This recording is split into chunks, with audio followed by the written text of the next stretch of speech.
L'absence de vigilance. De quoi s'agit-il exactement?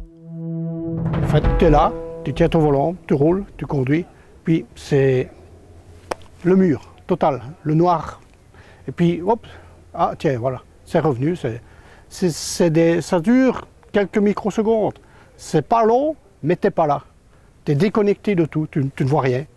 Tu ne vois pas le paysage qui défile, tu ne vois plus rien. Alors, l'absence de vigilance, de quoi s'agit-il exactement? Pour répondre à cette question, nous avons été interviewer plusieurs personnalités, dont un docteur qui travaille au CHU de Liège et qui est spécialisé dans la médecine du sommeil. Alors potentiellement, on peut tous être exposés à ce phénomène. Il suffit qu'on soit dans des situations monotones, qu'on y associe par exemple une privation chronique de sommeil ou même une privation aiguë si on fait une nuit blanche. On aura des performances non seulement dans le traitement des tâches cognitives, mais aussi dans le traitement des temps de réaction qui seront donc altérés. L'hypovigilance, effectivement, elle se traduit plutôt par un manque de concentration, une baisse vraiment de l'attention. Donc on a très difficile de réagir rapidement à un stimulus qui pourrait apparaître dans l'environnement. Donc on est beaucoup moins performant finalement dans l'exécution d'une tâche, on est moins concentré, moins vigilant. L'absence de vigilance, ça peut être qu'on est toujours éveillé, mais simplement que la perception, le traitement des informations de l'environnement dans lequel on est altéré. Donc c'est un peu comme si on était dans un mode sur pilote automatique, un peu un mode par défaut. Ça peut se rapprocher parfois de certains états hypnotiques dans lesquels on peut être, et où la commande, donc le temps de réaction va être altéré. En fait, quand on est au repos, on a un réseau cérébral avec différentes régions. Il y a des zones clés qui sont connectées ensemble, qui forment un réseau qu'on appelle le réseau en mode par défaut. Et on peut se retrouver dans des situations monotones avec ce type de réseau qui s'enclenche, où il y a une altération de la vigilance et donc un temps de réaction altéré. Si on laisse évoluer cet état, on peut même aller vers de la somnolence et un endormissement, où là, alors, il y a une absence totale de réaction. C'est surprenant. On sait qu'il s'est passé quelque chose, mais on ne sait pas quoi. J'ai pilé sur les freins, mais en fait, il n'y avait personne devant moi.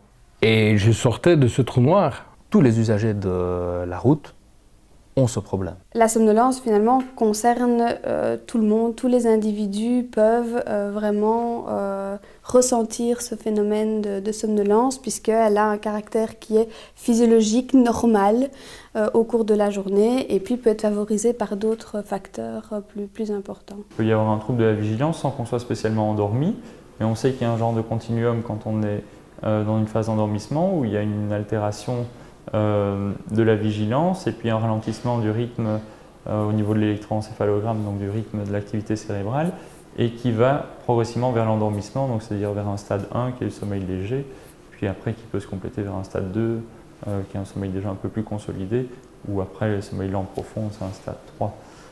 Mais ça, il faut un peu de temps pour y arriver.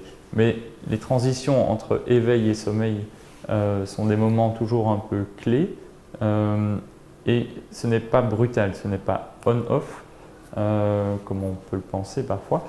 On peut avoir des lambeaux de sommeil et puis être réveillé pendant 10 secondes, et puis 3 secondes de sommeil et puis être réveillé. Donc il y a toujours quelques phases de transition qui peuvent durer et se faire sur quelques minutes. Le phénomène d'absence de vigilance au volant, beaucoup de chauffeurs l'ont, mais peut-être ne s'en rendent pas compte.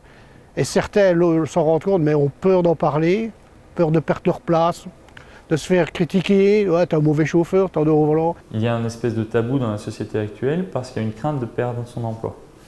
Et ça, c'est un vrai problème. Alors, les patients nous le disent quand ils sont chauffeurs professionnels, ils veulent bien se confier aux médecins, mais parfois ils sont tellement méfiants qu'ils ne nous le disent même pas.